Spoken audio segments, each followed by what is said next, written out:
Do our emotions like fear, anxiety, and embarrassment block emotions like joy, anger, and sadness? All of that and more is explored in the movie Inside Out 2, premiering 9 years after the original Pixar animation film. The sequel follows emotions that come to life as they navigate how to guide Riley, a teenage girl who's just entering that fun stage of puberty. Let's take a look. What is that? That's a sarcasm! It can open for miles! Run for your lives! Sarcasm? Really? Okay, Joy, if we can't follow the stream, we don't know where we're going. And if we don't know where we're going, we can't follow the stream! It is an endless loop of tragedy and consequence! Or we could just ask those guys. Oh, yeah, or that. Playing Fear himself as the Emmy Award-winning actor known for his roles in Arrested Development and Veep. Tony Hale, thank you so much for joining us, coming back. It's always nice to be back. So we had Louis Black on, who played Anger first, right? Yes. And so I'm curious, because he did a good job of talking about anger that he lives every day. I'm curious, did you have any fear at all stepping into this role? Well, I'm a huge fan of the first one, and I had a lot of reverence for it. So just stepping into that, I mean, it's such a powerful message of kind of, you know, having more compassion to your emotions, not trying to push them away.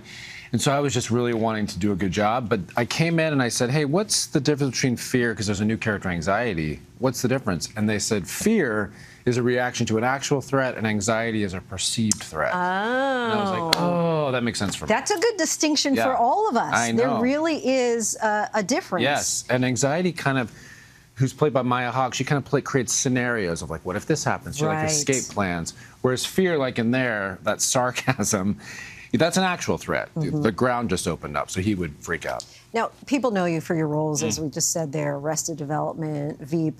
How different is it to actually go into a studio and play a role that you're not actually on screen for? Yeah, it's at first it was a little intimidating because as a comic actor you use a lot of your physicality, and I just had the microphone, and then I was like, you know what, I'm just going to do the same performance that I would do in front of the camera, in front of the microphone, and then hopefully that energy would be conveyed. But on Veep, for instance, I wasn't even allowed to speak. You know, I mean, I just kind of stood behind her. It was just, I could only emote.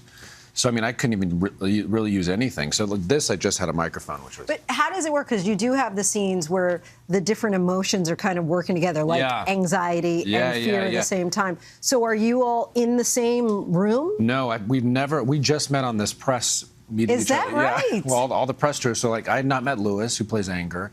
And so we all met each other. And because the director, Kelsey Mann, he's the one who gives us the lines of all the different characters. So he's playing all the different roles. And we're just reacting off him. And then they magically put it all together. That's fascinating. Yeah. And kind of surprising that they don't have you together, but what do I know? So curious, if this movie had come out when you were a child, what would have been maybe one of the more dominant emotions going on? Oh, man. All the above.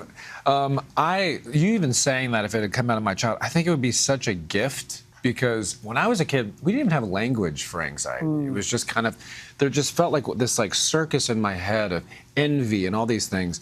And to have this movie just for kids to feel seen, but also parents and adults of anything, it's like, yeah, you know, like my daughter is 18, and there's a character on here called Ennui that she's really bored, and she's French, and she's, you know, and it's like, it's a part of the process. You know, as a parent, I wish maybe if I'd seen this, I maybe wouldn't have been like, get off the couch, let's do something. You know, it's a part of that teenage path. You know? I think it's so interesting also that anxiety was a new ad. Because it does feel like kids these days, I mean, it's probably something that we always had, but maybe didn't label, but it is something for sure that we talk about. But it feels like this storyline never goes out of style. Never goes out of style. And especially like, I mean, again, just that kind of scenario building where it's me as a teenager, it's like, why did that person say this? Does that mean this? Is that going to lead to this? And you just create these whole narratives that, you know, typically never happen. But in my mind, it's definitely happening. Thank you so much for doing this and coming by our show to talk about it. So fun. Tony, we so appreciate you coming by. Want to let our viewers know that you can watch Inside Out 2 in theaters June 14th.